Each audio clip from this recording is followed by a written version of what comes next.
Começamos a partir de agora mais um programa Entrevista aqui na TV Câmara. O nosso convidado para conversarmos um pouco sobre o atual quadro político, a cidade, o momento do Legislativo Pelotense é o vereador Beto Z3. Muito obrigado, vereador, pela presença aqui na TV Câmara. Eu que tenho que agradecer em poder participar desse programa da nossa TV Câmara, podendo passar um pouco do nosso mandato e das questões que envolvem a nossa cidade. Vamos começar com a questão política. Saímos de uma eleição, agora há pouco, governo do Estado, governo federal, representatividade da região. Primeiro, vereador, qual é a sua análise em relação ao Estado? José Sartori eleito governador, Dilma Rousseff no governo federal reeleita presidente da República, PMDB gaúcho com uma postura em relação ao Partido dos Trabalhadores, PT nacional em relação a outro. Como o senhor vê esse quadro, Estado e país, a partir desta eleição de 2014? Há muito tempo o Estado do Rio Grande do Sul não reelege um governador. Parece que nunca na história conseguiu reeleger um governador. Eu penso que esse governo do Estado teve avanços muito significantes para a política do Estado, principalmente para a nossa região. Nós tivemos muito presente aqui o Estado na questão, agora mesmo, na questão da segurança pública na nossa cidade. Nunca na história se colocou tanta estrutura para a Brigada Militar, para a Polícia Civil, em termos de equipamentos, a questão salarial dos servidores, dos quadros da Polícia Civil e da Brigada Militar tiveram avanços significativos. Tivemos também na questão macro da economia regional aqui, investimentos grandiosos, a questão da reativação do Porto de Pelotas, a questão da agricultura familiar, com políticas públicas permanentes para esse setor, no qual eu milito, questão da pesca. Nós tivemos aí um governo muito presente, tanto na agricultura familiar, quanto a questão do IRGA, na questão da produção do arroz aqui na nossa região, teve passo significante para o desenvolvimento. O que faltou para que a população entendesse e reelegesse, na sua opinião, o governador Tarcísio? É um desgaste natural de ser governo, onde as pessoas têm a expectativa que cada governo vai resolver todos os problemas. Ainda a população não consegue distinguir o que é função do ente executivo municipal, do ente estadual, do ente federativo. Então, o governo, eu penso que o nosso governo fez um bom governo na medida do possível, na medida das condições que o Estado se encontra, as finanças do Estado. Nós conseguimos ter, eu queria concluir a questão nesse bloco, essa questão da irrigação. Foi o governo que teve política para a irrigação no Estado, que dialogou com os setores, a cadeia produtiva do leite, dito pelas pessoas que são envolvidas nessa questão, mas não conseguiu, ao modo geral, agradar toda a sociedade do Estado, principalmente a nossa região. Isso é válido no sistema democrático, as pessoas querem mudança, querem sempre algo mais, é o que aconteceu aqui na cidade. As pessoas queriam uma mudança, que não era mudança, é um governo do continuismo, 10 anos o governo do município aqui, é o mesmo governo, mas as pessoas sempre querem algo mais. A questão federal, eu vejo que foi muito visível aos olhos das pessoas, o que melhorou a condição de vida delas. A questão de obras aqui na região, a BR-392 duplicada, a BR-116, a questão do polo naval, a questão do movimento, um pacto de mudança na vida das pessoas, enxergaram isso mais positivamente. No Estado não enxergaram. Então, por isso que houve a reeleição da presidenta Dilma a nível nacional, mas na nossa região foi muito bem a presidenta Dilma, e no Estado pagamos o preço pelo desgaste natural do governo, com as pessoas sempre querendo uma melhora significante. Hoje o Estado do Rio Grande do Sul ele atravessa uma grande crise financeira, que já vem de vários governos, e não se conseguiu. Pena que o Estado não vai dar oportunidade para o nosso projeto governar por mais 4 anos. Tivemos o avanço na negociação da dívida do Estado, que o governador Tarso Genro teve um fator predominante liderando esse processo, mas a população não compreendeu essa questão. Agora, o que o senhor atribui? Houve uma aprovação por tudo que vem acontecendo do governo da presidente Dilma Rousseff, mas das 3 eleições do Partido dos Trabalhadores, os 2 governos do presidente Lula e o primeiro governo da presidente Dilma Rousseff, a diferença foi maior. Na sua opinião, o que houve para que tivéssemos uma eleição tão equilibrada quanto aconteceu entre a presidente Dilma e o candidato senador Aécio Neves? É natural que um projeto de governo, que já governa o país 12 anos, que melhorou muito a relação com camadas populares da sociedade, hoje o povo está vestindo melhor, está comendo melhor, está tendo oportunidades melhores, isso também irrita alguns setores da sociedade, é comum, e as pessoas, quem era, no nosso governo, quem era pobre virou classe média, quem era miserável virou pobre, e as pessoas sempre querem algo mais. E o projeto derrotado do senador Aécio Neves passava para as pessoas, para a população, que iriam seguir o nosso projeto de governo, mas ia adequar, iam melhorar. A gente não viu nenhum novo nessa eleição por parte do projeto PSDB, mas as pessoas sempre querem, né? Isso é normal, é da conjuntura política, mas eu penso que a presidenta Dilma, que seguiu um governo que iniciou lá com o presidente Lula, dando oportunidades, tirando mais de 40 milhões de pessoas da linha da pobreza extrema, aonde está levando água ao Nordeste brasileiro, aonde está tendo uma relação do campo como nunca. Nunca nós vimos tanto crédito para a agricultura familiar, para setores da sociedade, o PIB vem crescendo, o país tem sido reconhecido a nível mundial pelas políticas de atração de investimentos, pelas políticas de relação com os setores primários, pela política que tem social. O Bolsa Família é um exemplo desse, apesar das pessoas criticar o Bolsa Família, que bom que nós temos o Bolsa Família, senão nós teríamos mais pessoas na linha da pobreza extrema, nós teríamos mais dificuldade na questão social no país. Então, todos os governos têm os seus desgastes naturais e o povo cada vez mais está exigente, com razão, quer uma melhoria cada vez mais.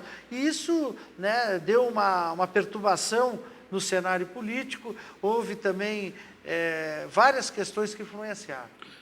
Representatividade da região, nós não aumentamos, nós diminuímos. Na legislatura passada, foram eleitos 2 deputados, de forma direta. A deputada Catarina Palladini e a deputada Miriam Marrone. E a condição de suplente do ex-prefeito Fernando Marrone, que assumiu em determinado momento. Saímos de uma eleição com a deputada Miriam Marrone reeleita e a permanência do Fernando Marrone como suplente deputado. Como é que o senhor analisa pelo menos em Pelotas, a região até, se somarmos, ela manteve mais ou menos os números da eleição passada, mas Pelotas diminuiu. Em termos da questão da Câmara Federal, a eleição do deputado Marrone, eu ainda creio que o deputado Marrone vai assumir o mandato, tem essa questão jurídica, que revalidar os votos de um candidato que estava cassado não poderia ser revalidado, o próprio TRE se manifestou isso, o ministro Luiz Fux. Nesse momento, eu penso que o Supremo Tribunal Federal agiu com um equívoco gravíssimo nessa questão, nós vamos retomar esse mandato. Eu dizia isso na tribuna há uns dias atrás, o que representou o mandato do deputado Marrone em termos da questão das suas emendas para a saúde, para pautas importantes da nossa região, que é a questão do trem de passageiros ligando Pelotas, São José, Rio Grande, a questão da travessia a seco, Rio Grande e São José do Norte, e tantas outras pautas, a pauta da infraestrutura urbana, emendas que foram aqui para a nossa cidade de infraestrutura urbana, que foi colocado principalmente no Distrito Industrial, a pauta que o deputado trabalhou, que foi a questão do Centro de Formação da Agricultura Familiar. Isso é uma perca significante. E não perde nós do Partido dos Trabalhadores. Cada deputado tem até 15 milhões de emenda. E quase esse total é empenhado. Aí o deputado Marrone teve uma liberação de grande parte das suas emendas nesses anos que esteve lá nos representando. Inclusive, nós tivemos um depoimento, vereador, do provedor da Santa Casa, que disse que receberam 5 milhões de reais de emendas oriundas do deputado Fernando Marrone. Foi a Santa Casa, foi o Hospital São Francisco de Paula, foi outros segmentos aqui de outras áreas que o deputado atuava, a agricultura familiar foi um exemplo dele. Então, perde a nossa região, não é o deputado Marrone como pessoa que perde, não é o Partido dos Trabalhadores, perde a representatividade de uma região que tem mais de 800 mil moradores. E o que faltou, na sua opinião? Porque, na verdade, ele aumentou a votação, a votação. A nossa bancada, o Partido dos Trabalhadores, com essa conjuntura, ele está elegendo 7 deputados. Nós concorremos com deputados de renome no Estado e nacionalmente. Nós temos na nossa nominata, nada mais, nada menos, um exemplo, o deputado Marco Maia, que foi presidente do Congresso Nacional, que vem de uma região onde o empresariado ajuda muito para conseguir esses mandatos, dentro da legalidade da lei eleitoral. Aqui, os deputados têm que fazer empréstimos pessoais, que é o caso do Marrone, para conseguir se postar numa eleição. Uma eleição hoje é cara para conseguir um mandato parlamentar, principalmente deputado federal. A nossa nominata tem nomes que foram ministros de Estado, e o deputado Marrone, aqui na nossa região, nós tivemos candidaturas de fora também que obtraíram voto. Então não é fácil. As pessoas dizem, o deputado Marrone já é a 3ª eleição, ou 4ª que é suplente, mas não é fácil nós termos um mandato parlamentar. Nós conseguimos agora, nessa eleição, o deputado Marrone, em 94, se eu não me engano, conseguiu também a sua reeleição, e agora o deputado Marrone conseguiu, e essa questão judicial está nos tirando, não do Marrone, mas da região, esse mandato, que eu tenho certeza que esse equívoco será resolvido juridicamente. O PMDB gaúcho, o PMDB nacional vão se aproximar, porque a postura é bem diferente. O PMDB no Rio Grande do Sul e o PT são adversários históricos. No quadro nacional já houve uma aproximação, tanto que o vice-presidente da República é do PMDB. O senhor acredita que isso possa evoluir, possa haver uma aproximação, ou esse distanciamento vai permanecer, vereador? Eu penso que o Estado, o governador Sartori, se não tiver uma relação no ente federativo, no governo federal, terá grandes dificuldades para governar o Estado. Até pela sua base na Assembleia Legislativa, vai ter que compor. Nós pagamos muito caro por conta de tudo, da oposição que foi muito forte ao nosso projeto de governo no Estado, mas o governador Tarso Genro conseguiu ter uma boa relação com o governo federal, conseguiu avançar em vários segmentos do Estado por conta dessa relação que tinha no seu governo com a presidenta Dilma, com o governo federal. Então, penso que o governador Sartori vai ter que aprofundar essa discussão dentro do próprio PMDB. Nesse momento, já anuncia que não fará contratação de novos servidores, principalmente da segurança pública e do magistério, que eu acho que é um equívoco grande. Tu não avança no desenvolvimento do Estado enxugando a máquina pública. Eu acho que não é por aí. Nós precisamos de ter segurança, precisamos de ter uma política de educação avançada no Estado, e se não tiver essa composição, e se não tiver também aproveitando os últimos concursos que o nosso governo fez, eu acho que é um equívoco do governador Sartori e não aproveitar esse quadro todo. Bom, nós vamos entrar agora na questão local, afinal de contas, desse novo mandato. Estão completando praticamente 2 anos do vereador Beto C3 aqui na Câmara Municipal e também, ao mesmo tempo, praticamente 2 anos do mandato do Executivo, do prefeito Eduardo Leite. Eu sei que tem pautas que o vereador reafirma, tem buscado alternativas, como o grande pleito da estrada da Colônia Z3, que liga o Barro Duro, Balneário dos Prazeres e até a Colônia Z3. Mas primeiro eu quero lhe perguntar como é que o senhor tem avaliado o governo do prefeito Eduardo Leite. Eu, antes de responder, Edson, eu gostaria só de também, no questionamento anterior da nossa representação, não poderíamos deixar dizer que a eleição da deputada Miriam Marrone foi importante para a cidade, e nós, com certeza, poderíamos ter mais 2 ou 3 deputados eleitos, mas o trabalho que a Miriam faz hoje, não só de Pelotas, de toda a região, buscando fazer esse elo de relação, tanto com o Estado, com a União, com pautas importantes, que é a questão do polo naval. A Miriam sempre foi uma lutadora, a questão da energia elétrica da nossa região, a Miriam trabalhou muito, a questão da segurança pública, a Miriam interviu muito em defesa aqui da nossa segurança, não da cidade, mas de toda a região. Isso foi, eu acho que continua o trabalho dela, com o setor primário, a Miriam com a relação com a cadeia produtiva do pêssego. Isso nós não poderíamos abrir mão, e o eleitorado entendeu que a Miriam é uma liderança consolidada do nosso partido, que merece a nossa ser respeitada, não só pelo Partido dos Trabalhadores, mas por todos que moram nessa região, entendendo o papel que ela faz de articuladora da nossa região. Mas, por conta disso, também lamentar nós não termos mais representação. São Lourenço conseguiu a eleição do ex-prefeito José Nunes, que é um militante aí da agricultura familiar. Canguçu conseguiu, de novo, a reeleição do Pedro Pereira. Rio Grande, a eleição do Fábio Branco e a reeleição do Adilson Troca. mas nós poderíamos ter um avanço maior nas nossas cadeiras no Parlamento Estadual. Essa questão... Vou fazer o seguinte, vamos criar expectativa, depois do intervalo o senhor responde? Vamos falar desta avaliação para ser feita e tratar dos temas que o vereador tem, nesses últimos 2 anos, priorizado aqui na Câmara Municipal. Depois do intervalo, o programa Entrevista prossegue aqui na TV Câmara.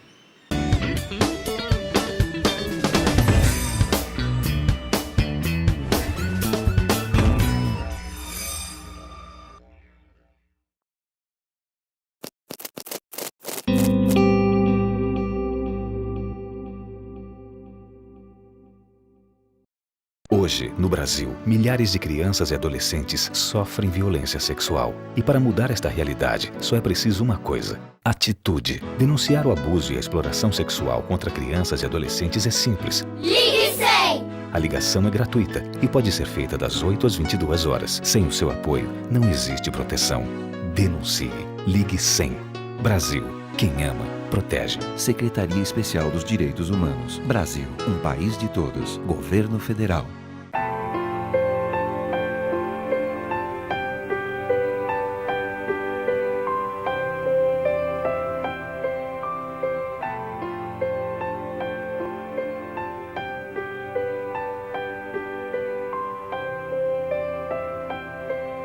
Você pode mudar a história de uma vida. O Instituto Ver é uma ONG que estimula e reabilita gratuitamente a visão infantil. Colabore.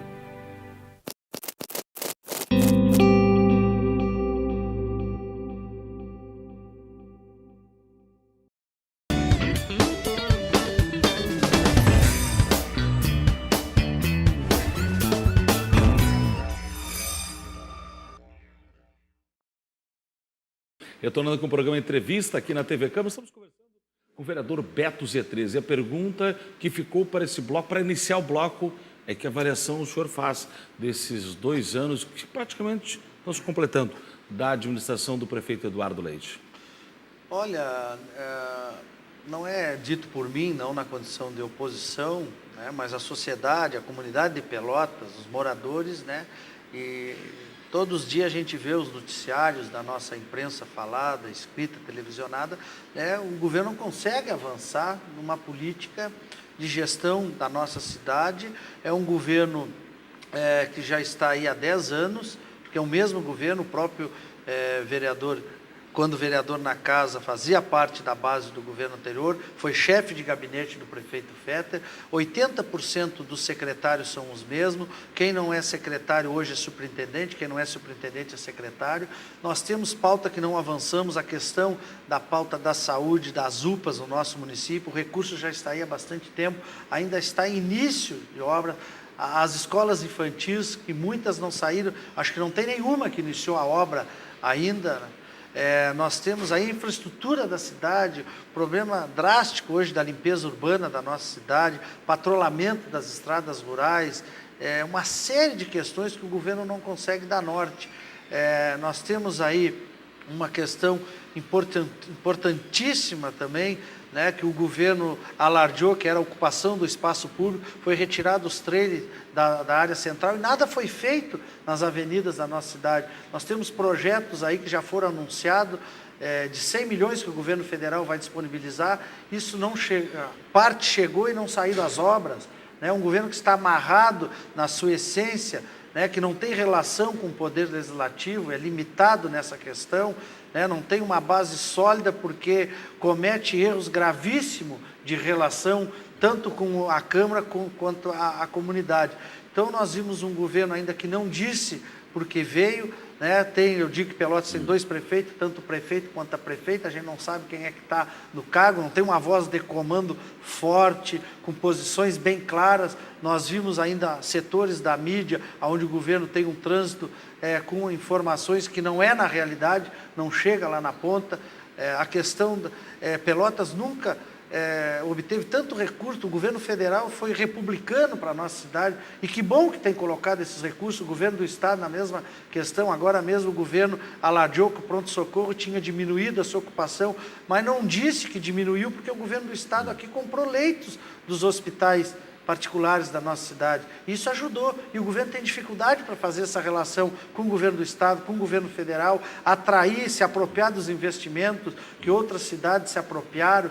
Então, eu penso que o governo peca em várias questões e não consegue avançar. Tem uma relação difícil com a comunidade carente, com o povo, e também está tendo uma relação difícil com o setor empresarial, o setor que votou, que acreditou e que hoje é o setor que mais critica o governo porque não vê avanço nas políticas públicas. O vereador Beto C13, a bancada do Partido dos Trabalhadores, os 4 vereadores votaram contra o projeto da nova planta de valores do IPTU. Tem gente apostando no seguinte: a população vai ter reflexo quando receber o carnê, vai sentir a realidade. Como é que o senhor vê essa questão que foi discutida, mas ao mesmo tempo vários foram os vereadores que reclamaram do prazo, da necessidade de uma ampliação dessa discussão? Como é que o senhor viu essa questão? Como é que é essa discussão que culminou com a aprovação, mas com o voto contrário da bancada? Esse projeto ele ficou pouco mais de 20 dias aqui na casa. É um projeto perplexo que muda com a vida econômica de cada família. Pessoas que pagavam 200, 300 reais de IPTU vão passar a pagar 1.000, 1.500 reais. Áreas da cidade, como é o caso de bairros populares, como é o Areal, Santos Dumont, Vila Hilda, Guabiroba, vão ter um aumento na sua... eles dizem, o governo joga que a planta, territorial e predial, não interessa, é aumento. Nós entendíamos que isso teria que ter uma discussão maior, nós entendíamos que teria que ser um aumento gradativo de 3, 4, 5 anos aí para as pessoas não tiverem esse aumento na vida real, na sua atividade privada, não tiverem esse aumento de renda, não ter aquele impacto. O serviço público vai ser um impacto grande, que quando as pessoas vão pegar o carnê, vão ver na realidade o que aconteceu. O governo alardeia, que fez redução, nós vimos sim reduzir. Um exemplo claro é na Vila Governaço, onde em 2014, 16 famílias, 16 imóveis foram tributáveis, que pagariam R$ 506. Para 2015 vão pagar essas mesmas 16 desses mesmos 16 imóveis, R$ 400, diminuiu R$ 100 divididos em 16 imóveis. Isso é insignificante, e ele aumenta de 42 milhões para 59 milhões, quase 20 milhões o aumento real a cada ano do IPTU. Então é um aumento, e de conta disso também veio o aumento da conta da água, já no mesmo dia o governo decretou o aumento da água. A população vai pagar o último ano de governo, que nós vamos ver algumas obras, e a população tem que se preparar para saber que esse governo vai fazer o que o governo anterior, que é o mesmo governo, eu gosto de repetir, vai fazer lá o famoso asfalto Sonrisal, vai deixar bairros da nossa cidade, e eu não tenho problema nenhum de defender, que é a questão do Balneário dos Prazeres, o Valverde, o Laranjal, ele não é mais um bairro, quem me diz, é um bairro da elite, não, lá no Valverde moram trabalhadores, e lá esse bairro vai ter um aumento significante. O próprio Recanto de Portugal, que é um bairro mais elitizado da cidade, mas no último período não teve nenhum avanço na sua infraestrutura, e vai ter um aumento significante. E essa foi a reclamação, inclusive, Vai ter um aumento significante na sua planta, e as pessoas não concordam, e com razão. Lá vai continuar a mesma rua, não tendo pavimentação, não vai ter o saneamento, vai ter uma péssima distribuição de água, vai ter um péssimo atendimento na questão da infraestrutura do bairro, e vai aumentar 3, 4 vezes o valor. Isso que a gente não concordou. A prefeitura disse, olha, aprovada a nova planta, não vai ter taxa do lixo. O senhor acredita que isso possa realmente impedir a criação da taxa do lixo? Porque também um dos pontos que houve muita discussão foi não estar claro no projeto essa transferência para o SANEP. No projeto não tem uma clareza. O prefeito não quis pagar o desgaste da taxa do lixo, conseguiu passar para a parte da comunidade, que seria esse projeto da revisão da planta de valores, que sairia recursos para arcar com a despesa do lixo no SANEP. Mas não coloca no projeto. O SANEP, a gente sabe que está passando por momentos difíceis, na sua gestão, por conta, nós tínhamos era o sonho de qualquer trabalhador do município trabalhar no SANEP, onde se pagava bem. O SANEP prestava um atendimento de essência lá na ponta, e hoje não se vê mais, por conta dessas questões. O lixo absorve 38% dos recursos do SANEP. Uma cidade que há 12 anos atrás tinha no seu orçamento em torno de 200 e poucos milhões, hoje tem 600, 700 milhões. Uma cidade que há uns anos atrás tinha 700 trabalhadores na limpeza urbana e se gastava 300 mil reais. Hoje se gasta 1.300.000 com a limpeza urbana da cidade e tem 250 servidores. Isso já foi passivo de debate aqui na casa. A questão do lixo está levando, né, a limpeza, o desordenamento da sujeira da nossa cidade. Eu digo uma frase muito no linguajar popular, está uma esculhambação a parte da limpeza urbana da cidade, por conta dessas questões que o governo não tem coragem de enfrentar. O presidente do SANEP diz uma coisa, o prefeito diz outra, a vice-prefeita diz outra, né, e a gente não sabe até que ponto vai chegar essa questão. O que mais, nesses últimos 2 anos, o vereador tem sido cobrado? Porque às vezes as pessoas cobram, a gente nota muito isso, os vereadores, né, tenta de alguma forma ver esclarecimento. Olha, o vereador pede, mas não executa. Mas a gente vê que essa questão da manutenção da cidade tem sido uma pauta permanente, né, no mandato do vereador Beto Z3. E a estrada, né, a estrada Z3, o projeto até foi apresentado, mas o que evoluiu, eu sei que é algo que o vereador tem um envolvimento muito grande para tentar concretizar, que é o sonho daquelas comunidades e que o vereador tem defendido isso no Legislativo, que é aquele asfaltamento da estrada da Z3, do Balneário dos Prazeres e até a Colônia.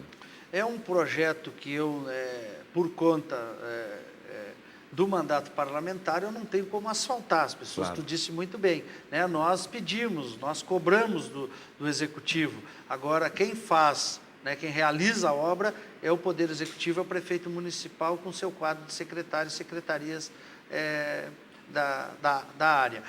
Nós instigamos o governo que fizesse um projeto, esse projeto foi feito, ele está em alguns ministérios já protocolado, nós estamos aguardando. O governo diz que não tem recurso para fazer essa obra, o governo do município, eu entendo diferente, há recursos para outros setores, poderiam ter recursos para fazer esses 5,5 km. Agora, um exemplo disso é esse incremento de mais de 20 milhões, em torno de 20 milhões do IPTU, poderia ser usado para fazer essas obras. Não só a da Z3, nós temos a ligação para Sangafunda também, que é uma pauta de algum tempo aqui na casa. Eu tenho tratado muito esse tema, tenho cobrado muito do governo do município, tenho buscado parceiros, né, a nível de estado e a nível federal para nós buscar esses recursos. Nós temos ali 5,5 km que ligam a Z3, que é uma comunidade que é responsável por 90% da produção pesqueira da cidade, 80% da produção agrícola nas granjas ao redor do 2º distrito, produção de arroz, soja, gado de corte. Então, é uma pauta que eu tenho lutado diariamente em busca desse recurso e cobrado do senhor prefeito municipal, principalmente o trecho de 1 km, 1.200 metros ali que nós temos do Totó até o Balneário dos Prazeres, que quando chove a estrada fica interrompida, há um transtorno para todo mundo, né? E a gente cobra muito aqui, e que se faça em parte, se não conseguir fazer todo o projeto de imediato, mas pelo menos esse 1,2 km que seja feito o mais rápido possível, com recurso próprio, ou captando recurso de fora. Agora, nós não podemos mais conviver, né, ao longo dos anos, tem aumentado o orçamento do município, e aquela comunidade das Z3 dos Balneários dos Prazeres sofre, e a comunidade geral, que usa a Praia do Totó, que desfruta do Ecocamp, tem a questão do turismo. Então, nós temos brigado muito. Outra pauta que eu luto aqui é a questão da agricultura familiar, a manutenção das estradas na zona rural, políticas públicas do governo do município para manter o homem lá no campo. O ente federal, o governo federal tem colocado lá recursos para habitação rural, crédito que nunca, né, na história desse país teve tanto crédito via Pronaf para os agricultores, mas a contrapartida do município, que é estrada, que é ponte, isso a gente não vê ainda a prestação de serviço adequado nesse segmento. E esse setor pede muito pouco, que é, na verdade, o que o vereador está mencionando, que é uma infraestrutura básica, que é a estrada, básica, que é a ponte. É a estrada, é a ponte, é o atendimento no posto de saúde lá na colônia, a escola rural funcionando bem, é o transporte para os alunos da rede municipal lá no campo, trazer, as pessoas terem oportunidade, para nós manter esse homem lá no campo, dando estrutura à família, dando estrutura a políticas públicas de município, municipal lá no campo, que a gente não vê. Eu tenho andado em todos os 8 distritos, dialogado com setores desses distritos, e as pessoas compreendem que nunca esteve tão ruim essa relação e nunca teve tão ruim a questão das estradas e das pontes do interior. É verdade. Vamos chegando ao fim do programa, você está dizendo, imagina só aquela estrada asfaltada e dotar uma infraestrutura para aquela praia do Totó. É um local muito bonito, imagina só o que dava para explorar também a questão turística naquela região, né, vereador? Nós vamos continuar aqui brigando no bom sentido, buscando os parceiros, cobrando do prefeito, porque eu não entendo que não há recurso, agora há recurso, Com pouca o orçamento tem aumentado, temos a nossa representação política aqui, fazendo ênfase a essa voz da nossa comunidade, e o governo, né, não pode dar o discurso que não tem recurso. Recurso há, tem que direcionar o recurso para as obras prioritárias, e essa é uma obra prioritária para nós desenvolver tantas represas, os balneários e a nossa cidade. Bom, quando as pessoas perguntam, os vereadores vão a Brasília, cada vez mais vão ter que ir, porque com a redução da representatividade, os vereadores vão ter que fazer esse elo e buscar na bancada gaúcha, mas de outras regiões, a alternativa para tentar buscar os recursos e assegurar os projetos para a cidade, né? Nós vamos torcer para nós conquistar a cadeira do deputado Marrone, para nós ficar muito mais próximo aqui e vamos continuar indo ao governo do Estado, ao governo federal, buscando uma melhor condição, e aqui os recursos estão chegando na área da saúde e da educação, mas com certeza nós todos, né, irmanados aqui, os nossos colegas vereadores, buscar os recursos para a nossa cidade, que ele é tão importante, que a gente quer, independente de questões, oposição, situação, né, nós queremos que cheguem os recursos para os setores da nossa cidade e que o governo que aí está demonstre isso de fato e de direito, não só de mídia, não só de conversa, mas lá na ponta, na realidade, atendendo a nossa população. Vereador Beto C3, muito obrigado pela participação no programa Entrevista e voltamos a conversar oportunamente. Muito obrigado, vereador. Eu que agradeço a oportunidade. Ficamos por aqui, retornaremos numa próxima oportunidade aqui na TV Câmara com mais um programa Entrevista. Um abraço a todos e até lá.